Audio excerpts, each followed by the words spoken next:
Comrades, today we are playing not one step back, Stalingrad, a solo print-and-play war game where you command a Soviet battalion defending 5 sectors of Stalingrad in autumn 1942. This is a game about 2 kinds of pressure running simultaneously. The Germans are going to assault your positions twice every round, pushing zone by zone through your buildings. And Stavka, Soviet High Command, is going to send you orders that range from useless to completely suicidal. And you're going to have to decide how many of them you actually follow. Both your cohesion track and your favor track need to stay above 0. Lose either one and the game ends immediately. No scoring, no partial credit, just over. Let me show you how it works.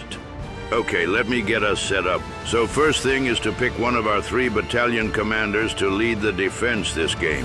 Today we will be choosing General Gorishny, the elite guards commander. Each commander has an ability and a flaw. Gorishny allows me to ignore the first roll of one when rolling for falling back. His flaw is that when transiting reserves in the Volga crossing box, cubes are lost on rolls of 1 to 2 instead of 1. He starts the game with 5 favor and 6 cohesion, and so we place a white die with a value of 5 and a red die with a value of 6 on these slots. Next, let's set up our defenses by allocating our 9 red cubes, each representing about a platoon of Soviet infantry in the 5 districts that we are defending.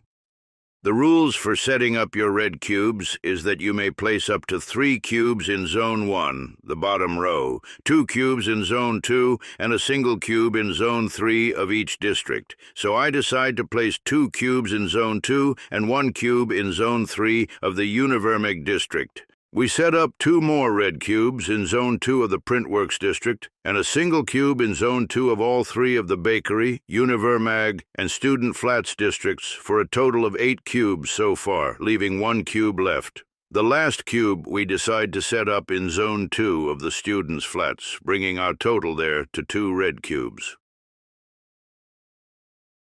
Setup is done. The planning phase begins. We start by advancing the timeline marker 1 space to the right. 2 things to check on the space you land on: the color and whether it has an artillery icon. This space is green, which means we roll on the German priority table during the German phase this turn. Not every space is green. On non-green spaces, you skip the priority roll, and the current priority carries over unchanged. If this space had shown an artillery icon, we would have immediately added 1 cube to the Soviet artillery pool. It doesn't, so nothing to collect here. Next, we draw our directive for the turn. During each planning phase, without exception, Stavka sends an order, and every turn you decide how much it is worth following. Roll the d6. We get a 4, which gives us equalize the line. By the end of this round, no district may hold more than 2 infantry cubes. If we fail to meet that condition, we reduce our cohesion by -1, place a marker on the directive slot to show it is active. We will check compliance at the end of the round during directive resolution. Now we move into the German phase. Because we landed on a green timeline space this round, we roll for a new German priority. This sets the German operational focus for the next 4 rounds. Roll a d6, we get a 5, which gives us flanking pressure. Mark this with a blue cube as the active priority for the next few turns. German priority does 2 things. First, it tells us which sectors the Germans are concentrating their effort on, determines how aggressively existing German cubes push forward through empty zones each round before the assault rolls are made. Flanking pressure targets the 2 rightmost sectors. Mark both with a blue cube to show they are the active priority zones. The next step of the German phase is advancing any German cubes already present in contested districts. It is turn 1 and no German cubes are on the board yet, so we skip this step entirely. Next we make 2 rolls on the German assault chart. The Germans attack in 2 waves every round. For each wave we roll a pair of dice. 1 red die determines which sector is targeted, the other white die determines the assault type. First wave. We roll and get a 4 on the red sector die and a 3 on the white assault die. This 4 sends this assault to Sector 4, the Univermag. The 3 on the assault die gives us a Stavka bombing. Consulting the assault table, we see 3 German helmet icons, so this places 3 black infantry cubes into Zone 4, targeted sector. Place 3 German infantry cubes into Zone 4, the topmost zone of the Univermag district. However, this assault also has an additional effect. We immediately discard 1 yellow cube from the Soviet artillery pool, as German Stavka bombers have hit our artillery battery. Now for the second wave. We rolled a 5 on the red sector die and a 5 on the white assault die. The 5 on the sector die sends this assault to District 5, the student flats. The 5 on the assault die gives us an infantry assault which places 2 German infantry cubes into the topmost zone, which is Zone 4 of the targeted district. An infantry assault has no additional special effects beyond the deployment itself. Now, with the German assaults commencing, we move on to the Soviet phase, where we finally get to react and better arrange our defenses. Now we move into the reactive defense step. Before any combat dice are rolled, each district with red cubes present can declare one of 3 options. The 3 options are dig in, which lets you re-roll 1 combat die this round, withdraw, which prevents 1 casualty, but forces a cube to retreat 1 zone and redeploy, which moves 1 cube either 1 zone forward within the district or across into the same zone of an adjacent district. District 1, the bakery, no German cubes present. We declare redeploy and use it to shift a cube forward into Zone 2, closing the distance and preparing a stronger forward position for next round. Sector 2, the print works. No German contact. We declare redeploy again, repositioning a cube forward. Sector 3, Solechnaya Street. No German contact. Redeploy once more, except this time we will shift 1 cube to Sector 4 to help defend there.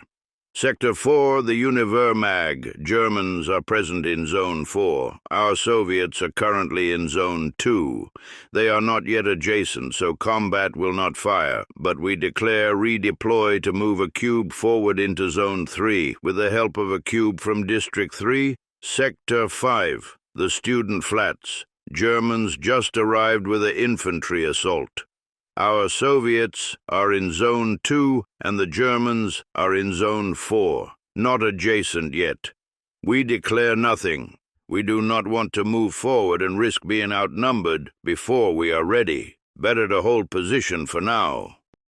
Now we resolve all the redeploy declarations. Sector 1, we move 1 Soviet cube forward from Zone 2 into Zone 3. We are closing the distance to the threshold, ready to contest any German entry next round. Sector 2, we move 1 cube forward from Zone 2 into Zone 3, bringing it into a more forward defensive position. Sector 3, rather than advancing within the sector, we move 1 cube laterally into Sector 4. It arrives in the same zone, Zone 3, reinforcing the Univermag ahead of the German pressure there. Sector 4, the Univermag, we move 1 cube forward from Zone 2 into Zone 3. We now have 2 cubes in both Zone 3 here, giving us depth and a stronger forward presence to meet the Germans. Sector 5. We decided to skip. Now we move into the combat step. Combat triggers in any sector where a Soviet-held zone and a German-held zone are directly adjacent. Those 2 zones form the front line for this turn. Looking at the board, only Sector 4, the Univermag, has that adjacency right now. Soviets are in Zone 3, Germans are in Zone 4. That is our only front line this round. We roll 1 die per Soviet cube in the adjacent zone. We have 2 Soviet cubes in Zone 3 facing 3 German cubes in Zone 4. We are outnumbered, so after rolling we must reference the outnumbered row of the combat reference table. Rolling 2 dice, we get a 5 and a 5. Consulting the combat reference table, we get 2 skulls, which means we can remove 2 enemy cubes. 2 German black cubes removed. Excellent. For reference, had either die read a modified 1 or 2 after the modifier, that would have been a loss, destroying one of our Soviet cubes. A modified 3 or 4 is a push, which pushes back enemy cubes 1 zone backwards. If they are already in the topmost zone in a district, they are pushed out of the district and count as removed. A 5 or 6 is a destroy. The German cube is removed outright without needing to be in Zone 1. After combat, 1 German cube remains in Zone 1 of the Univermag. The front line holds, for now.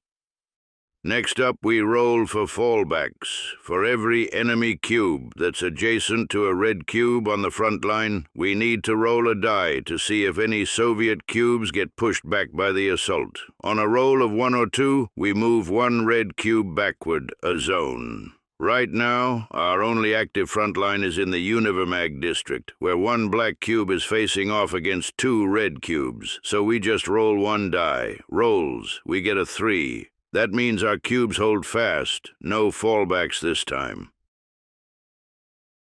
Once we've checked for fallbacks, we move on to the orders step. This is where our commander gets to issue 2 orders, like calling in reserves from across the Volga River, reinforcing districts with cubes from Battalion HQ, launching a counterattack, or calling in an artillery strike.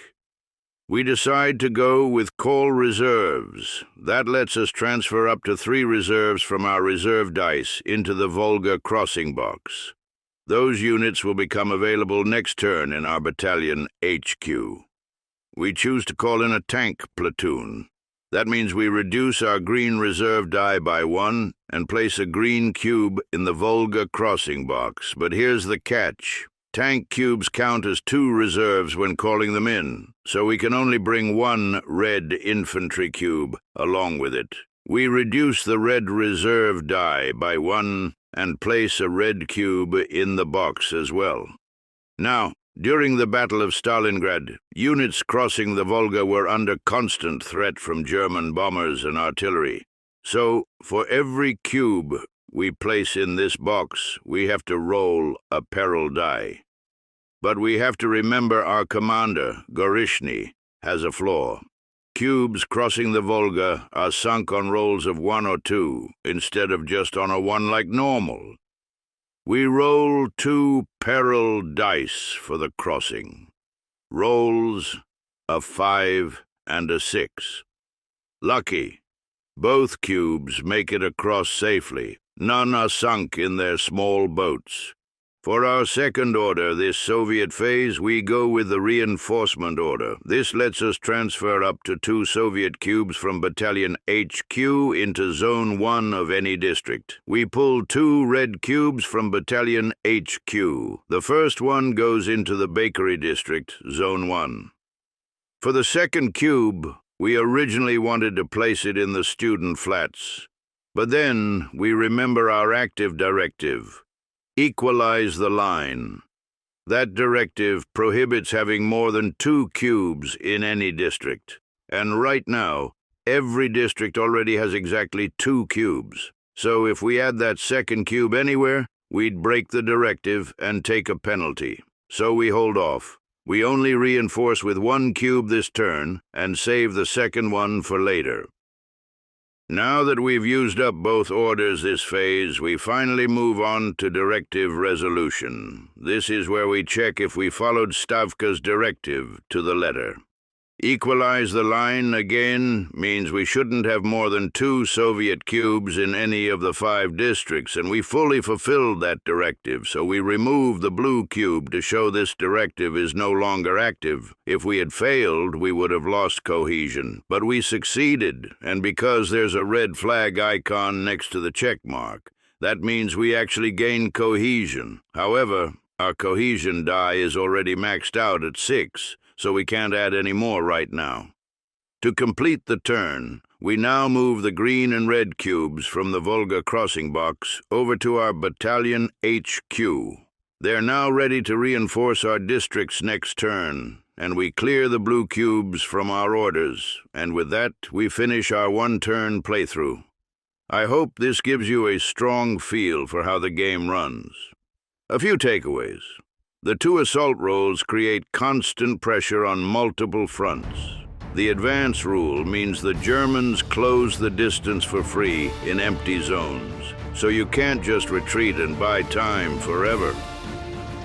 The combat dice with the ratio modifier mean fighting outnumbered can be brutal, but fighting from advantage is powerful enough to clear zones efficiently. The directive system is going to start biting us hard once harder orders start appearing and we can't afford to comply. And remember, comrade, the Commissar is always nearby.